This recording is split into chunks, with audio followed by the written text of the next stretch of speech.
dropped that Industry Baby song. And so for 2 years, there was no Jack Harlow album. The fans was hungry. You gotta think about the run he been on. He just dropped all of these big songs. Then 2022 would start, he would drop more big songs, another hit song. He would drop a hit song as his lead single for his next project, Come Home, the Kids Miss You. Now this was supposed to be his big moment. All these songs and everything he was doing was leading up to this moment, this project, this album that was really gonna make or break the man's career. And it would come out to mixed reviews. Downs and Nail Tech, them, all three of them straight bangers, all three of them. For the most part, he got a little repetitive on some of the songs. Out of 10, I give this like a 6. I give it a 6, man, because he talked about a lot of the same shit in different songs. He had a lot of beat switches. I don't know how I felt about that, but for sure, he definitely got at least 6 hits. He got at least 6 hits on here. Real talk. Out of 15, 6 hits, I'll take it. That's almost half the album a hit. But this album will come out and not only be this big moment for Jack Harlow, but it almost started up a part 2 with Drake and Pusha T. On this project, there was a Drake feature. And this Drake feature, he would send some shots at Pusha T. And the internet was looking around, expecting a response from Pusha. But he would come out basically saying, nah, I'm not even going to entertain that. This is what HSL wrote. Pusha T seems to be unbothered by the apparent diss aimed at him by Drake on a Jack Harlow song. In an interview with The Breakfast Club, Pusha T was asked if he was preparing to drop another response in his ongoing feud with Drake after this Jack Harlow song came out online. In answering a question from The Breakfast Club host, Pusha T said that he gonna let Drake slide on this. Pusha T basically would do this interview and say like, I feel like this is an old feature. I don't think this was recent, and even if it was, what done happened already happened. He was basically on some ego shit. He was like, I put that man down already. If I got to, I'll do it again.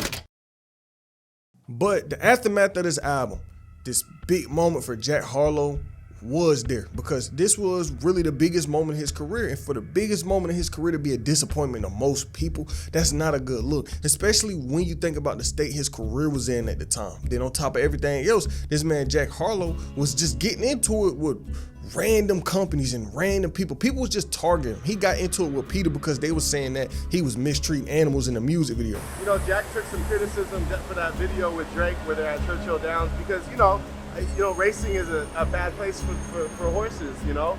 And a lot of people said he got to donate his proceeds to some like animal charities. Do you feel that's fair?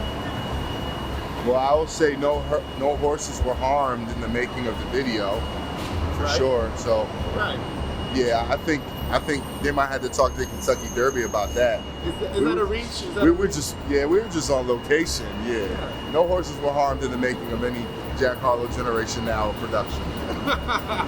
so it's unfair to say like yo. Absolutely, yeah. Kentucky Derby's been going on for a long time. Don't come after us. Not only will we see Jack Harlow get into it with them, him and Adam 22 kind of exchange words.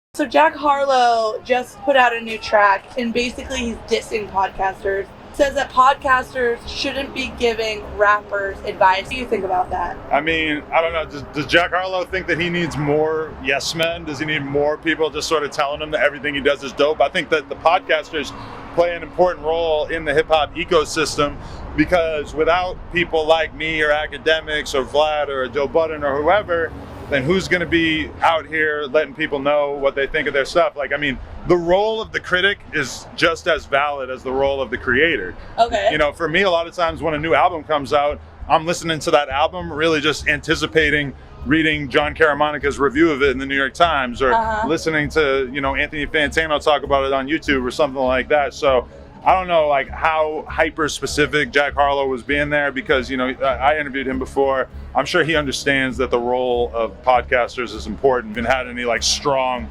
Jack Harlow takes, but he just said that podcasters aren't qualified to speak on it. I mean, a lot of podcasters are. Like myself, I'm not in the music business. I was never an artist, but you know, speaking of Joe Budden, he had this whole long rap career. I think that he's speaking from a place of actual experience. But even for me, I mean, people have been saying this to me my whole life. I mean, you're not black, you don't rap. How are you gonna have opinions about rap music? Whereas I'm pretty sure that like the greatest NBA writer of our time is probably somebody that can't dunk, right? Like you're out here, you're the greatest TMZ paparazzi of all time, but you don't have experience being a mega celebrity, right? Like it doesn't change the fact that you're good at your job, right? Thank you. Okay. But past these situations, this man Jack Harlow would put out another body of work in 2023. After the reception he got from his last project, he would release something called Jackman, a follow-up to his last album. It was an EP. And just like the previous project, this came with some interesting reviews. If you've heard Jack's early tapes, you know this guy has been studying Drake's style and vibe for a long time. But despite all that effort, I wouldn't say he's as great at pulling off something in this vein. Plus, that one line kind of caught me by surprise about not wanting to make these lil raps and make anthems instead. Yeah, this thing is a very scant project I don't really know what to make of, honestly. It kind of has the vibe of a very thrown together mixtape in a way, but simultaneously, while there are some major missteps on this thing, there aren't as many as there have been on Jack's 2 previous projects. So overall, on average, it's kind of better and more consistent, possibly the best project he's come out with thus far. However, the reason I think that is because he just doesn't really take a whole lot of shots on this project, depriving himself of opportunities to miss as a defense, which does not a great album make. I'm feeling a light 5 on this record. And so, since this last project, it's been a big lack of music from Jack Harlow. He really took a step back from music in 2023 and kind of was just doing his own thing. He was on social media a lot, he was in a couple movies, but he stepped away from music. 2023, throughout 2024, there was no music. Fans were starving. And still starving to this day because Jack Harlow fans ain't got no project since 2023, but this lack of music also caused a lot of talk around his name, a lot of fall off allegations. And think about it. This man left music off a project that wasn't too highly received. Then would turn around, 2023, November, he would come out and drop a hit song, Loving On Me. And this song did good. It was loved by a lot of people, 200 million views on YouTube, but he didn't follow that up. He let this song come and go. I feel like the perfect time for Jack Harlow to drop another tape would have been early 2024, but he didn't.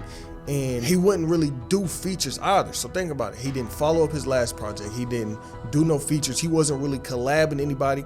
It was a lack of singles, a lack of everything. And this had a big effect on his name and the feeling around his name. And he knew that because at the end of last year, he would come out dropping songs, speaking on his break and speaking on his time away from music. He would talk about how he lost a lot of money. He put out some good records. He put out some bad records. He said he lost a couple of millions because he was out the way.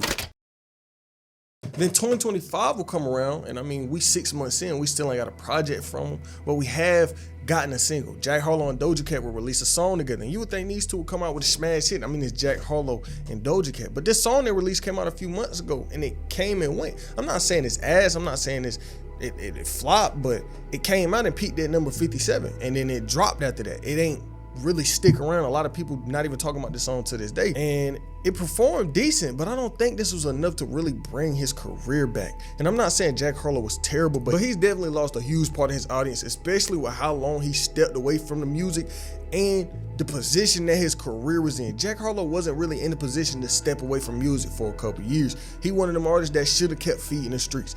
He should have kept dropping more projects and putting out more singles, but he didn't. He took this break, and I think he might fuck around and fall into that Polo G trap. If you remember, Polo G was one of the hottest artists in rap for a long time. He had #1 song. He had albums selling 150K first week. Then he decided to step away from music.